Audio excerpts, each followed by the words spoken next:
I started the Black Teachers Network in December 2018. There was one black girl, which was me, and one Asian girl. And I just thought, this is wild. In 2014, like what? The line management relationship isn't often spoken about, but it's so important to how you operate within a school. You know, I think maybe I felt comfortable being with like the teachers who I look like and who I could relate to, but there are so many other teachers who I could have taken so much from.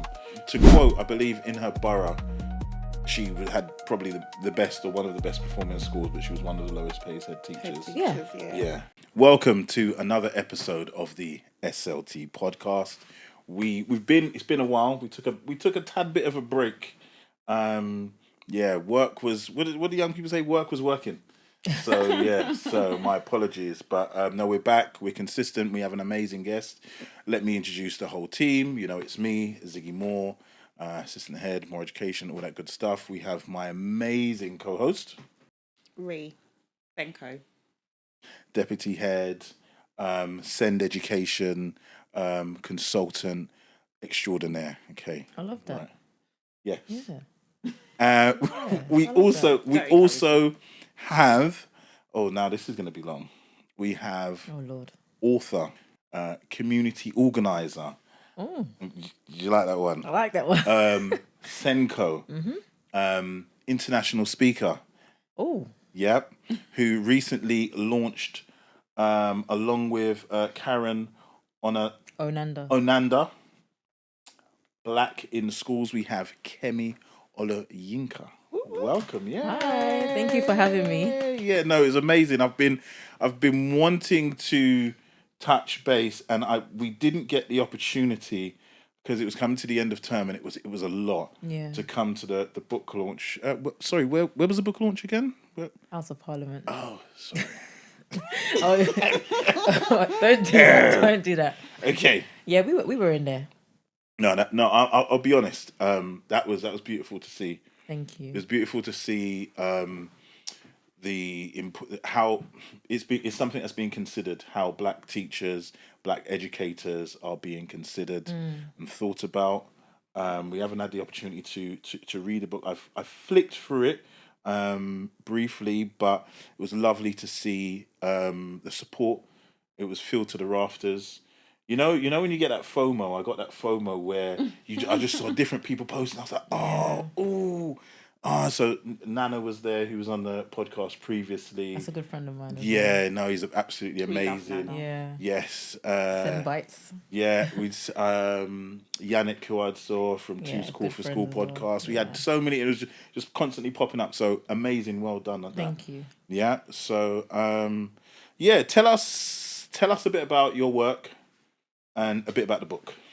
So a bit about my work. Started off, in education as a TA. Worked my way up to SLT, assistant head teacher, head of inclusion, Senko, all of that. Worked in mainstream schools, single-sex schools, faith-based schools. Worked in a private international school in Dubai as well. And I started the Black Teachers Network in December 2018 because when I was training to become a teacher, I was the only person out of like 200 or so people, around that figure, only black person. And there was one black girl, which was me, and one Asian girl. And I just thought, this is wild. In 2014, like what? There must be more of us. There's no way there's only me here. But that kind of made me want to start something. It took me a while to start. It took me 4 years. But I got there eventually because one day I was just researching the statistics of black teachers in the UK. And I saw at that time it was less than 2%. Yeah. Teachers? Teachers. Wow. That was December 2018. It was like 1.8 or 1.9. So I thought to myself, this doesn't make any sense. It just doesn't make any sense to me. Do you mind me asking you a question? Yeah, sure. What route did you take into teaching? Did you do like PGCE? Schools Direct. I trained on the job, yeah. Oh, okay. I have a fear of being broke. So that's the honest truth. And I would have done my PGCE. Yes, and that's the reason. Them $9,000 again. And that's the reason I asked, because I remember when they changed. You used to get a $9,000 bursary, and then they changed it to $6,000, and then they changed it to 0 for certain subjects, and you saw a massive decline or change in the demographics of people applying into teaching. So myself, mine was a £9,000 bursary, and had it not have been £9,000, and I still taught and I worked part time, I wouldn't have been able to afford to go into education. So I know that is a massive kind of hindrance for people who want to go into education, and that's why I didn't do the PGCE, because only chemistry and physics specialists were getting bursaries, not biology. Yes, and that's my specialism. So I went down the school's direct route, so I could still be getting paid on the job. Yep. And then I paid for the training through my salary. Oh wow. Which was better off for me. So yeah. Okay. All right. Wonderful. So, we're gonna plug the book. So, through the Black Teachers Network, which you started in, was that 2018? 2018. Would you say out of that we now have this? I would say that, but I would also say I had the idea for the book before I started the Black Teachers Network, and then the Black Teachers Network, and having so many people within the network who are doing amazing things in the world of education, gave me more reason to ensure that, you know, myself and Karen, we bring this to life, because I had my own idea of what I wanted to do. She had hers. And when we had a conversation, we thought two heads are better than one. And, you know, she's also part of the Black Teachers Network UK team. So we just use people in the network who we know. We reached out to different people and we asked them, you know, would you like to contribute? We'd love to hear your voice and amplify your voice and your experience, and just get you on board, because there's so much that we can learn from each other. And when people are reading the book, they can find a bit of themselves in the book and know that they're not alone. That's one of the main things. I am going to say something, Kemi. I don't think I received that text. Sorry, Rena, did you receive the text? Okay. I don't think I received. But what had happened was, to be fair, because I think, wasn't it originally called the Young Black Teachers Network? it was. We took the young off. Right. So, because when I saw that, I thought, oh well, I'm past it. So this isn't for me. So that might be what I did.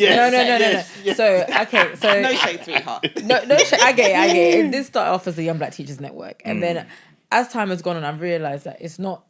When I used to say young, it wasn't just about young in age. It was also people who had transitioned from another career path into teaching as well, and they're new to the profession. They're trying to figure things out, like what is the classroom like? What is it like to progress in education? And I just thought that young part is really, you know, some people are feeling that they can't be part of this, and I want more people to be part of it. So we took that off, and it's just the Black Teachers Network. You're all welcome, everyone. There's no discrimination when it comes to people thinking it's down to age or anything like that. It's nothing like that at all. You know, we're all young anyway. I'm young until I'm 150. No, so. I'm not going to lie, yeah. When I'm around some of the kind of, you know, like Janoi and those, they make me feel old.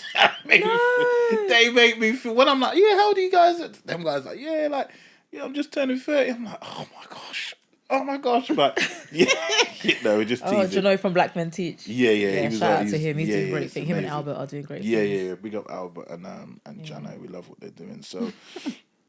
Yeah, so you change it from young to avoid just the... I just took the Y off. Yeah. So we're just the Black Teachers Network now. Black Teachers Network. Yes. So in essence, this is about the experiences of, would you say, surviving education, or those experiences where, you're surviving as opposed to thriving? I would say this is definitely the surviving part. Yeah. Of course, the prayer and the hope is that we're all thriving. But I wanted to shed light on some of the experiences that people have had that isn't always talked about. We've had people who are not just classroom based, but people who work for the local authority, people who work in probation, people who are careers counsellors, behaviour mentors, people in the arts as well. Alison Creel, the first Black woman who was a CEO. Yeah, she was on previously. There we go. Yeah. So Alison is like, you know how you said you have like a, not like a school dad or school mum, but you know, somebody who, she's full of wisdom. Yeah. Her voice is in the book. Adrian McLean, Audrey Pantelis, Evelyn Ford. And, you know, she won an MBE. She was awarded an MBE, sorry. And it's just different people. We have Albert from Black Men Teach. We have Nana.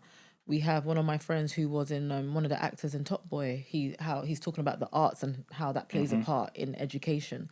And it's just, I just think so many people have had to do things to survive just to be able to get through the education system, whether as a student or as an educator. I just want people to know that they're not alone in that, like on that journey, and we are going to get to a place, and people are in places where they're thriving in their careers. And, you know, maybe that might be volume 2. We start off with surviving in volume 1, we move on to thriving in volume 2. Who knows? That'd be amazing. Who knows? Yeah. I think, you heard it here first. Yeah. I think that's where we contribute in And do we do the forward? Yeah. I like how you guys already, you know, making sure that Kemi don't even try to leave us out of the next one. Yes. Yeah. Brilliant. So, do you have any personal experiences in here? Yeah, every single chapter, myself and Karen, my co-author, we contributed to, gave our own. We did like the introductions to all the chapters, and then we had contributors talk about their experiences as well to different chapters. So, of all the experiences that you have in here, which one would you say is the one that kind of sits with you the most? So you spoke about going into teacher training with a cohort of 200 and there being only 2 quote-unquote ethnic minorities in there, yourself and another Asian girl. Or global majorities. Global, yes, yeah. As I said it, I was like, what's the current term that we use now? And it is, I believe the politically correct term is global majority. Yes. But in this country, it would be ethnic minorities. Yeah, definitely. Yeah, you're right. Which experiences would you kind of stand out during your teaching profession as like really kind of hit home as, you know what, I need to do something that's going to make an impact? Is there a specific experience that stands out to you? Yeah, there's a couple. The first chapter where we spoke about our childhood experiences. I'm saying this because I really want to find this specific teacher, and I don't know if she'll listen to the podcast. Or I had my first black teacher that I had. Her name was Miss McLeish, and she taught at St. John the Baptist School in Hackney. Okay. So we're going to repeat that. Miss McLeish. Miss McLeish at the time. I don't know if her surname has changed, but she taught there back in 1997, 1998. And I described her in the book, like she walked in with a long leather coat, like Shaft. And she had, honestly, listen to this, but like it was real leather. You know, you can smell like real leather. It wasn't fake. It wasn't faux. It was real leather. She had that short pixie cut like Nia Long from The Fresh Prince. Okay. Oh, she was doing 90s. She was honestly, a 90s she babe. was a 90s baddie. Like she had the glasses. She just owned the room. And I didn't realize the impact she had on me until I started writing the book, because that was my first experience of a black teacher. And I think what made her stand out to me so much is that there was a school trip that I forgot my packed lunch at home.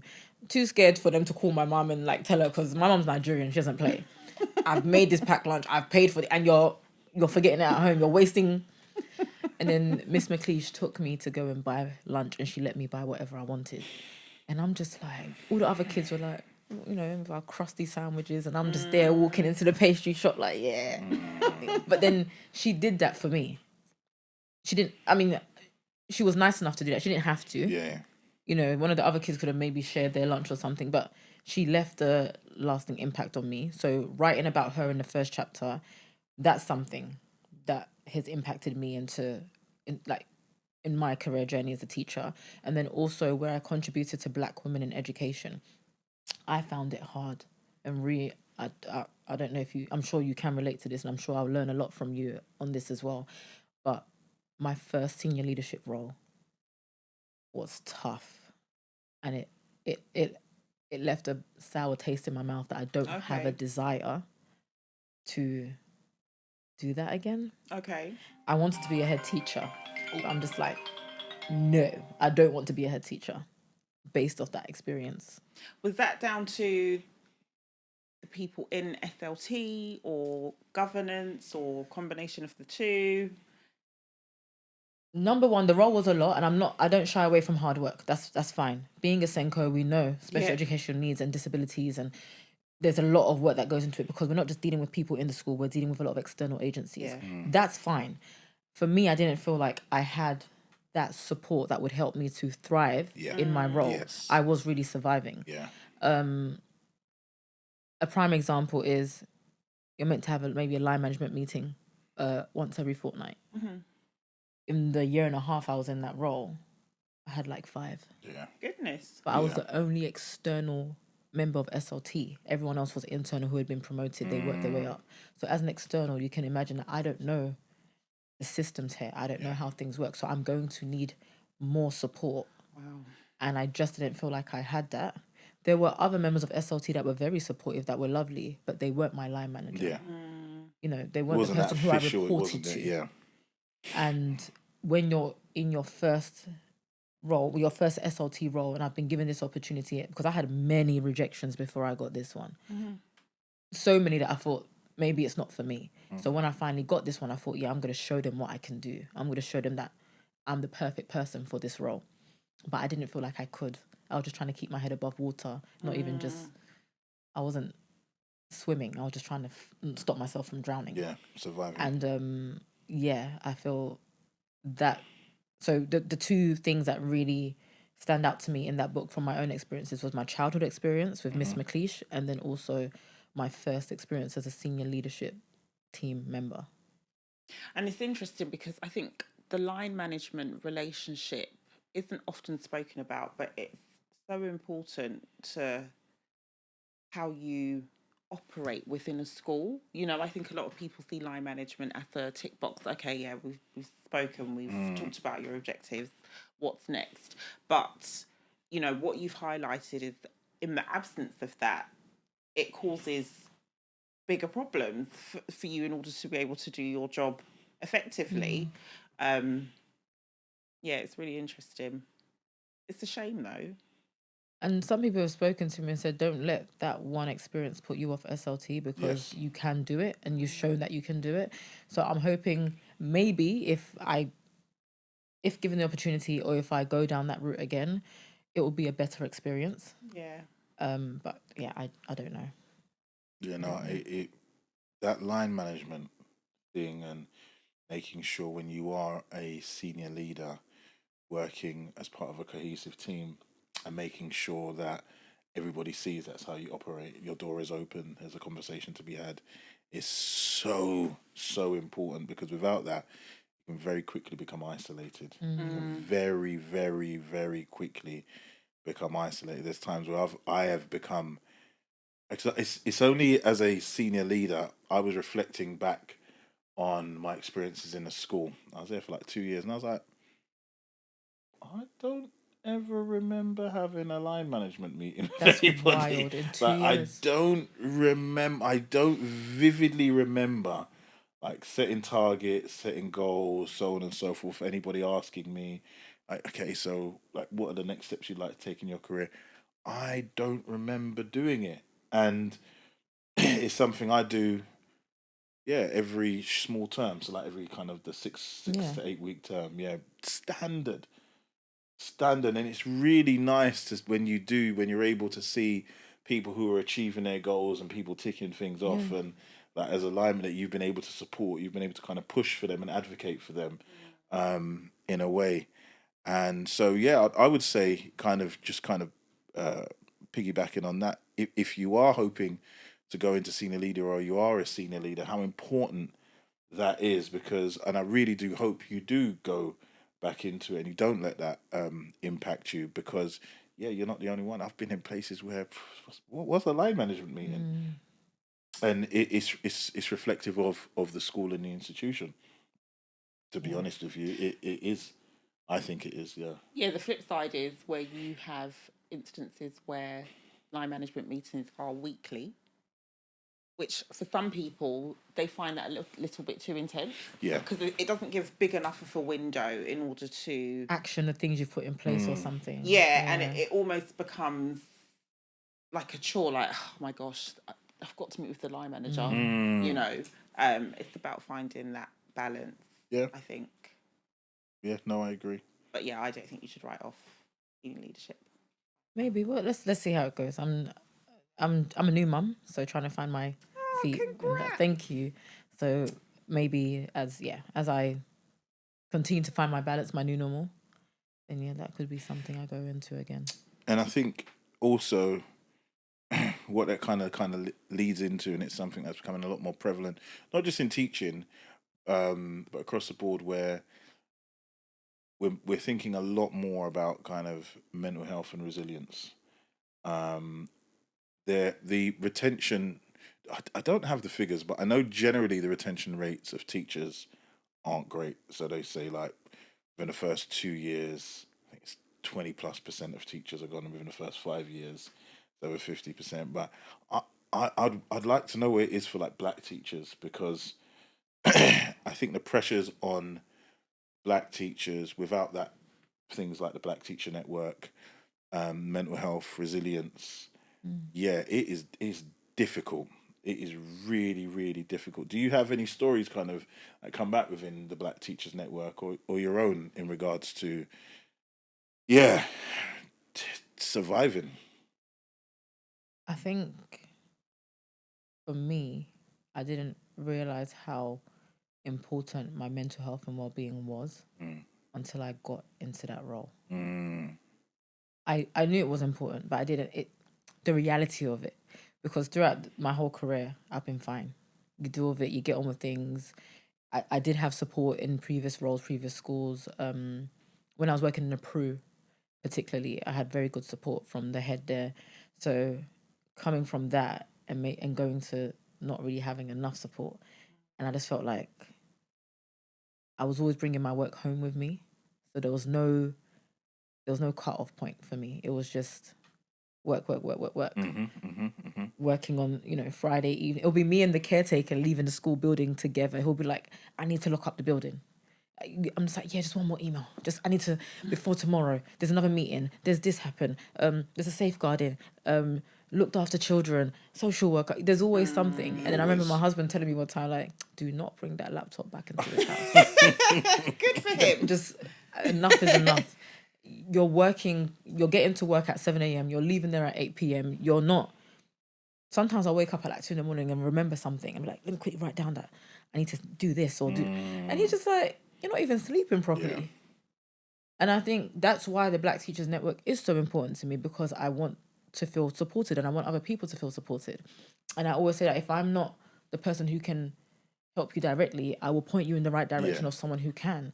I'm not someone who's going to just gatekeep something for me. If it's meant to be a network, let it be what it's meant to be, a network where we can really help and support each other. And that has supported my mental health in terms of people just listening if I need to vent, people advising me where I need it, people giving me like wise counsel, people supporting me. And what you said, Ziggy, earlier, that the people who were at the book launch, you can tell like there was a real sense of support for the book. Yeah. These are people that I've built professional relationships with over the years. So that was genuine support. It wasn't just, oh, there's a book, it was really, obviously I want people to be excited about the book. I want people just to get the book. But at the same time, the people who were in that room, the people who were contributors, the people who spoke on the panel are all people who have seen me along this path of trying to build the Black Teachers Network or trying to build and grow in my career. So it was just nice to know that the support that I've had over the years for mental health and in my career, you can also see it in real life. Other people could see it. It wasn't just a me thing. Brilliant. As you said, I know you cut off the why bit of the... Oh, we're going back to that. No, back to this. But I did want to comment on NQTs. No, they're not. ECT. I'm using all these old terms like early career teachers. So when NQT, it was like 1 year, but now it's 2 years. That's wild. And this could be kind of for all of us, as you as well, Rita. What advice would you kind of give from your experience in the Black Teacher Network? Because you would have heard so many different stories, so many different perspectives. Would you give for a ECT? Like they're about to start in September. They've got their, what advice kind of would you give? Want to go first? Yes. I think, what's that scripture? Beware false idolatry. I think sometimes ECTs will like latch on to someone who they deem to be really good at their craft and try to emulate what they do. Don't do that. You've got to kind of forge your own path. Yeah. And I think you can't do everything at once. Pace yourselves, because it's a long and arduous journey. And I think fundamentally it's about forming those relationships with the young people, because children can tell if you care or you don't. And where they've got so many, meetings. I remember supporting someone who's doing the Teach First route. They've got so many meetings and modules and checking in points and stuff that they have to do. It can become quite overwhelming, because they also then are planning lessons, they're marking books, they're teaching. Like it's all a bit much. And I think lots of people think, oh, why have they extended it to 2 years? I think that was a good move. I think a 1 year training program was a bit intense, but yeah, just create your own stamp and don't try to mimic. You can take bits of best practice that you see, but don't try to emulate others, would be my advice. I think my piece of advice would be, number one, to protect your peace, because you are coming into this profession. It is a lot to take on. The parents' evenings, the extracurricular activities, the marking, the planning, all the meetings and so on. Just protect your peace in that way, and know where your cutoff point between work and your personal life is. And also, you know how you said don't idolize one person and think that's the be all and end all of this career kind of thing. I think it's good for them to. I used to go into different classes, different subject areas, to see what they're doing in maths, what they're doing in geography, what they're doing in IT. What can I apply to my science lessons? What can I take from the different subject areas that can improve my teaching, my pedagogy, and also make the lessons maybe more engaging for the students as well? Or how do those other teachers build relationships with, maybe if I've had an issue with a student, or there's something going on, if I go and observe a student in another lesson where they don't have any issue with the teacher, what does that teacher do? What advice can I get? Can I see that child in a different environment where they are engaged? Just different things like that. So it's all about building relationships and just making sure you know how to protect your peace and that cutoff point between work life and your personal life, and just taking care of that, so you don't feel that burnout, you don't feel overwhelmed. Yeah, I would also say, kind of again piggybacking off what you were saying, whereas previously you would idolize X teacher because of the way they command, their aura, for want of a better phrase. Because of the advent of things like Black Teachers Network, you've got like Black Men Teach, like Aspiring Heads. There are so many different networks to plug into. Plug into those networks. So firstly, you're not isolated. You're not isolated. So you're not just looking at the handful of teachers who, and it may be Black teachers who are in your school who have got swag, because I fell into that trap. Okay. I fell into that trap, and it wasn't necessarily the best trap. It wasn't a good thing. It wasn't a good thing. I should have been a lot broader. I think maybe I felt comfortable being with like the teachers who I look like and who I could relate to, but there were so many other teachers who I could have taken so much from. Because I was in that school and I was in quite an isolated environment, I felt the need to. Whereas now, you can kind of do that in a way that's outside of your school, as well as taking everything from that's available in your school as well. The second thing I would say is make sure you have your admin on point. That's Being where, organised. be organized. There tends to be this idea or this concept, and again, I'm slightly speaking from personal experience, where I'm very good at connecting with children. I'm brilliant at behavior management. Yeah. A lot of that is because of my passion for my subject knowledge. But I'm good at that. So the teaching aspect of it, I don't have to work so hard on, and I assume because of that, everything else will fall into place. It won't. It won't. Teaching is now, I would argue, probably about 60% admin, 40% teaching. And if you can get on top of the boring stuff, the other stuff becomes easier. Whereas if you're really good at the other stuff, which I was, and you kind of lean more so into that, you'll never get hold of the admin stuff. And it's the admin stuff that when inevitably, no, not inevitably, that's horrible. That's horrible. I'll take that back. Yeah, when when the proverbial comes to hit the fan, because what we do know is we know that black teachers are more likely to go on to capabilities. They're more likely to be managed out. They get you to out. have your evidence. Man. They get you out on your That paperwork. paper trail. They get you out. Oh, They get you out on your yeah. paperwork. You're not responding to emails. You're not going to meetings. You're not so on and so forth. It's your paperwork. The teaching is seldom is it a problem. The kids love you. Yeah. Yeah. I think teaching is the easiest part of the job. Yep, the kids love you. I have children. Sorry, I have adults. Yeah, where I'm going to play football on Sunday with one of my former students. He's 25, 26. I got another one, 27, 20. Gym this morning. What is she? 27, 28. People in their 30s. I still have very positive relationships because that's the bit I was good at. Yeah. The paperwork side, I would argue, I take it back again. It's not inevitable, but the likelihood of it happening to you as a black teacher, the statistics show for themselves. More likely. Have your paperwork together. Make sure you're unioned up. Yes.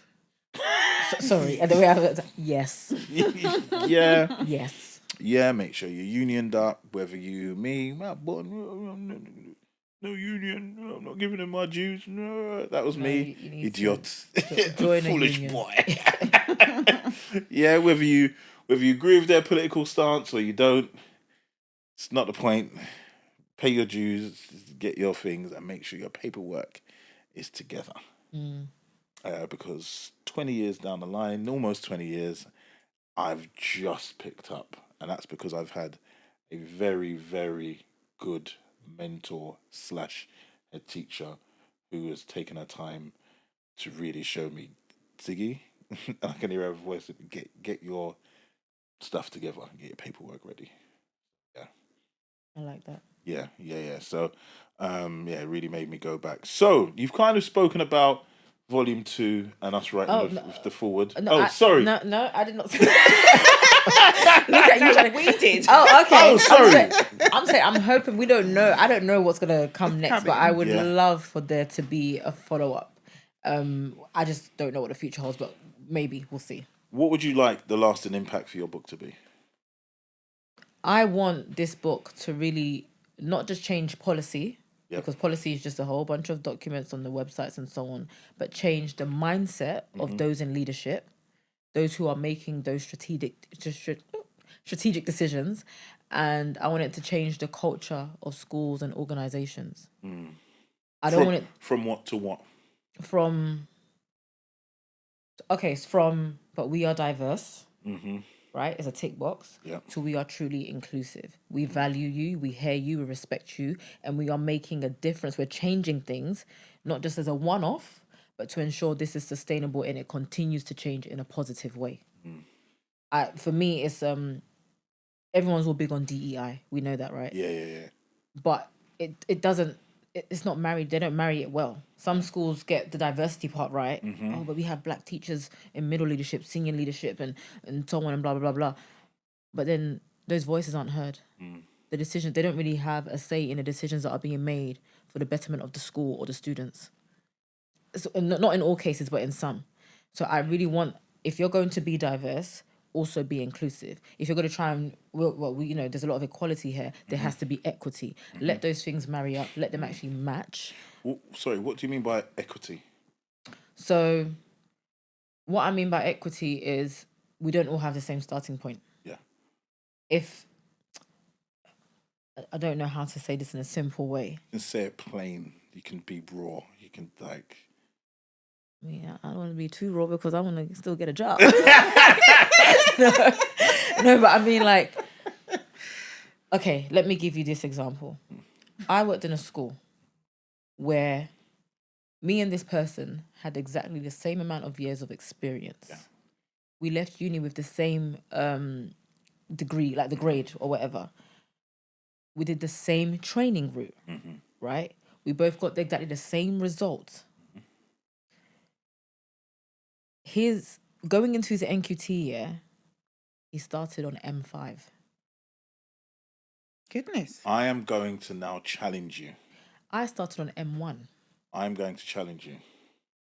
Would that not be down to your lack of negotiation skills and competency? That could be. Yes. However, when he said to me, this is what he said to me, right? Because we had a conversation about this. I'm white. Yeah. I'm a man. Yeah. You're not going to get what I get. Yeah. I'm not in the same starting position as him.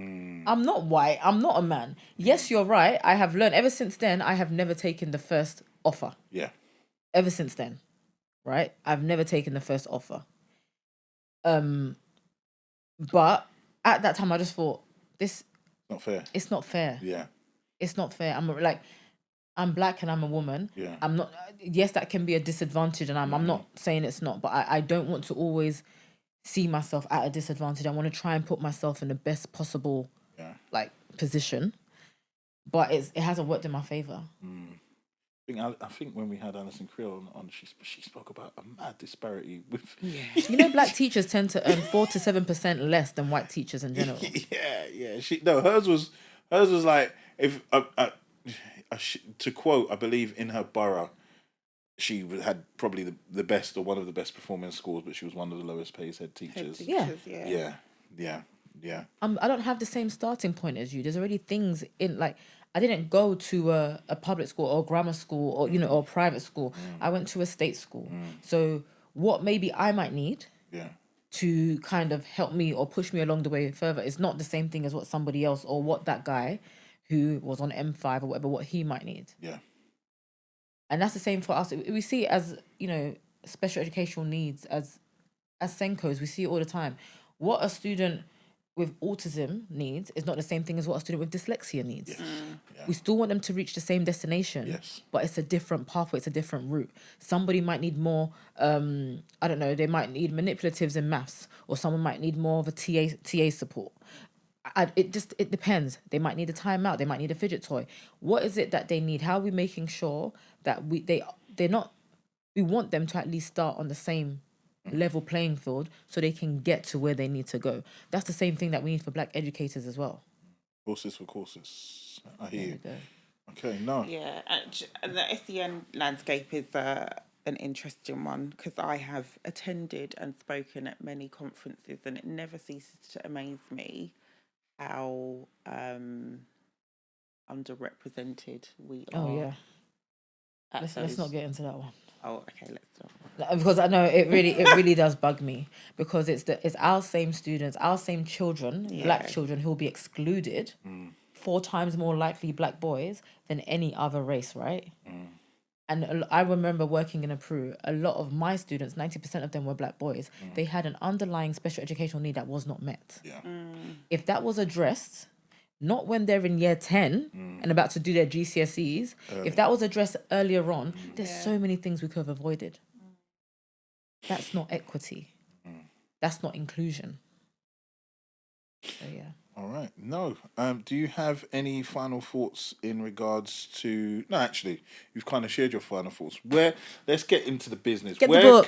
No, I get it. Where can I get it? Please tell me. You can get the book on Amazon, W.H. Smith, Waterstones, Sage UK, and Sage US. Beautiful. Please, guys.